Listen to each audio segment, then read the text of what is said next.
안녕하세요. 최진호입니다. 최진호의 신앙탐구, 오늘은 19번째 시간으로 그리스도의 몸이라는 주제로 말씀을 나누겠습니다. 예수님은 마태복음 5장 45절에서 하나님을 믿고 말씀대로 행하는 자는 하나님의 아들이라고 하셨습니다. 그리고 사도 바울은 갈라디아서 4장 6절에서 하나님을 믿는 사람들의 마음 가운데 예수님의 영을 보내셔서 하나님을 아버지라 부르게 하셨다고 합니다. 따라서 하나님의 자녀들이 모인 교회 공동체는 형제 자매들의 공동체이며 하나의 가족이라고 할 수 있습니다. 성경은 에베소서 2장 19절에서 이것을 하나님의 권속이라고 표현하고 있습니다. 우리는 하나님 앞에서는 모두가 죄인이지만 그러나 하나님의 은혜로 예수님의 십자가 사역을 통해서 죄를 용서받고 하나님의 자녀가 되었습니다. 사도 바울은 고린도전서 2장 27절에서 이러한 교회를 그리스도의 몸이라고 정의하였습니다. 예수님은 요한복음 15장 5절에서 나는 포도나무요 너희는 가지니 저가 내 안에 내가 저 안에 있으면 이 사람은 과실을 많이 맺나니 나를 떠나서는 너희가 아무것도 할 수 없음이라고 말씀하셨습니다. 예수님이 아니면 우리는 하나님과의 연결이 끊어져서 우리는 아무것도 할 수가 없는 것입니다. 예수님을 통해서만 우리는 하나님과 연결을 가지게 됩니다. 우리 그리스도인은 살아계신 예수 그리스도와 결합되어 있고 그 결합에 근거하여 하나님과 그리고 그리스도인 상호 간에 서로 하나가 되어 있는 것입니다. 따라서 예수님은 우리와 하나님 그리고 우리들 사이를 결합하는 접착제와 같은 역할을 하신다고 볼 수 있습니다. 바울은 이러한 교회를 그리스도의 몸이라고 정의한 것입니다. 교회가 그리스도의 몸이면 교회의 구성원은 각 사람은 그 몸의 지체입니다. 이것을 고린도전서 12장에서는 이렇게 설명하고 있습니다. 몸에는 한 지체만 있는 것이 아니요 여럿이니 만일 발이 이르되 나는 손이 아니니 몸에 붙지 아니하였다 할지라도 이로 인하여 몸에 붙지 아니한 것이 아니요 또 귀가 이르되 나는 눈이 아니니 몸에 붙지 아니하였다 할지라도 이로 인하여 몸에 붙지 아니한 것이 아니니 만일 온 몸이 눈이면 듣는 곳은 어디며 온 몸이 듣는 곳이면 냄새 맡는 곳은 어디냐. 그러나 이제 하나님이 그 원하시는 대로 지체를 각각 몸에 두셨으니 만일 다 한 지체뿐이면 몸은 어디냐. 이제 지체는 많으나 몸은 하나라. 눈이 손들어 내가 너를 쓸데없다 하거나 또한 머리가 발들어 내가 너를 쓸데없다 하거나 하지 못하리라고 하였습니다. 이와 같이 한 교회 구성원은 각자 받은 은사에 따라서 교회 내에서 맡은 직분은 다르나 누구는 더 중요하고 누구는 덜 중요한 것이 있을 수 없습니다. 오히려 몸에 더 약해 보이는 지체가 도리어 요긴할 수도 있습니다. 우리 몸의 한 부분이 고통을 받으면 몸 전체가 고통을 받게 됩니다.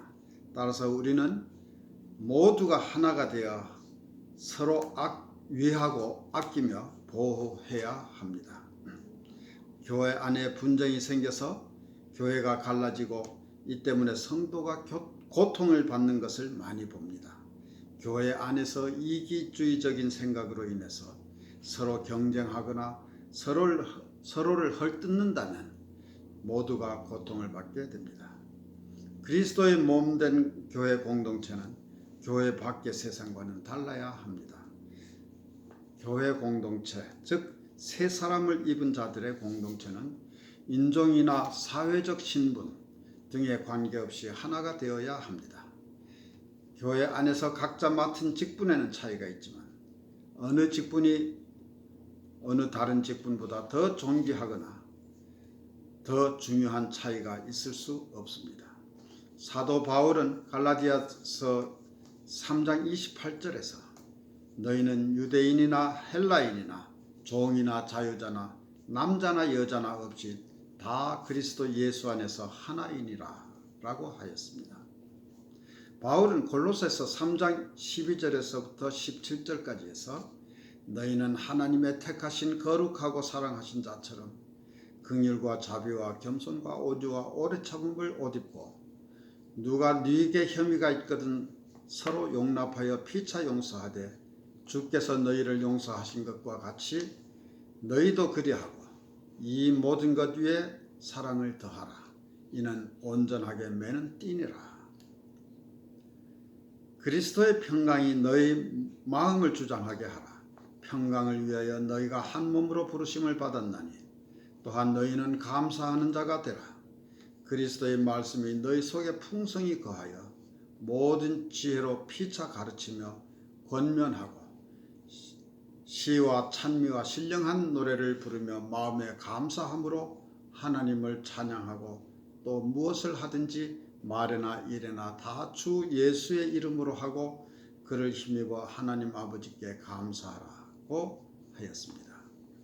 하나님은 택하신 백성을 거룩한 백성이라고 불러주셨습니다. 그것은 우리가 스스로 거룩한 사람이란 뜻이 아닙니다. 스스로 거룩한 분은 하나님 한 분밖에 안 계십니다. 이 점에서 하나님은 피조물과 구별되십니다.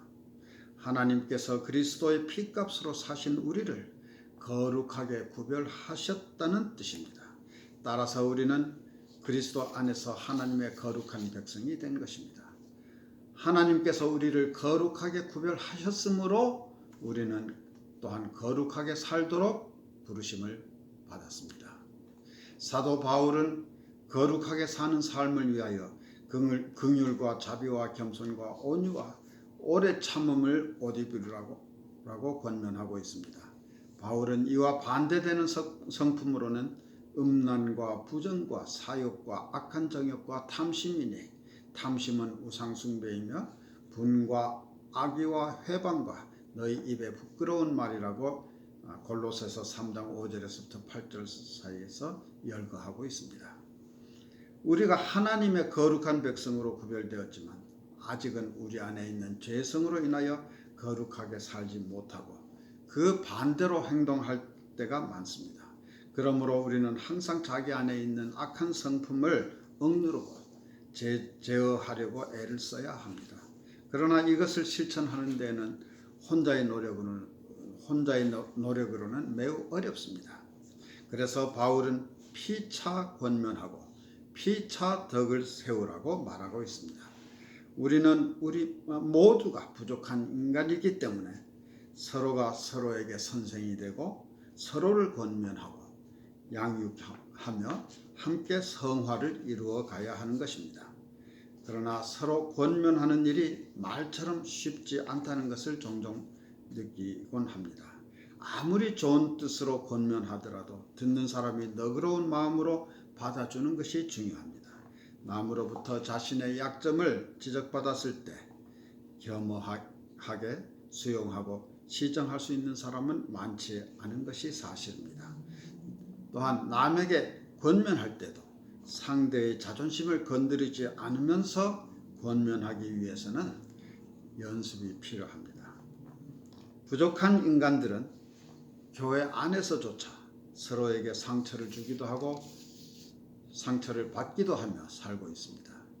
한 분이신 하나님을 믿는 사람들이 모이면 예수님이 그 가운데 계신다고 하셨고 그러면 그곳이 바로 지상에서의 천국이라고 하였습니다. 그러나 실제로는 어느 교회이든 교인들 간에 갈등이 있고 어떤 교회는 다툼이 지나쳐서 천국이라고 하기에는 너무나 거리가 먼 것처럼 보이기도 합니다. 그러나 우리의 상함과 약함 속에 복음의 역사가 일어납니다. 우리 한 사람 한 사람이 하나님과의 관계를 바르게 가질 때 놀라운 치유의 역사가 일어나는 것입니다. 하나님과 나의 정상적인 관계를 통해서 나와 다른 사람의 관계도 정상화되는 것입니다. 성경에서 즉 마태복음 15장 24절에서 예수님은 분명히 말씀하셨습니다. 나는 잃어버린 양을 찾으러 왔다고. 우리가 가장 약한 위치에 있을 때 예수님은 우리를 만나 주십니다. 하나님은 교회를 위해서 나를 지으신 것이 아니라 나에게 교회를 선물로 주신 것입니다. 하나님은 공동체를 통해서 나를 보다 경건하게 만들어 가십니다. 만일 성경 말씀 속에 파묻혀 세상과 분리되어 산다면 신앙적으로 보다 훌륭한 기독교인이 될 수 있지 않을까 생각해 보기도 합니다. 때로는 멀리 떨어진 산속이나 농장에 가서 자연을 즐기며 하나님과 함께 평화롭게 살면 좋겠다 하는 생각이 들기도 합니다. 그러나 성경을 읽는 일도 매우 중요하고 때로는 혼자 있는 것도 중요하지만 하나님은 우리에게 서로 권면하며 서로 양육하라고 공동체를 주신 것입니다. 이 세상에서 교회가 있다는 것이 우리에게 얼마나 큰 복이며 또한 큰 선물인지 모릅니다. 교회가 건강하면 우리를 변화시켜 경건하게 하고 교회가 깨어지면 모두가 큰 아픔을 겪게 됩니다. 많은 사람들이 자신은 기독교인이라고 하지만 일주일에 한 번 주일날 교회 가서 예배 드리는 것만으로 기독교인으로서의 할 일을 다 했다고 생각하는 경향이 있습니다. 그러나 그것만으로는 진정한 그리스도인이라 할 수 없습니다. 온전한 그리스도인이라면 그 자신이 교회의 일부가 되어야 합니다. 즉 그리스도의 몸의 지체, 즉 일부가 되어야 하는 것입니다.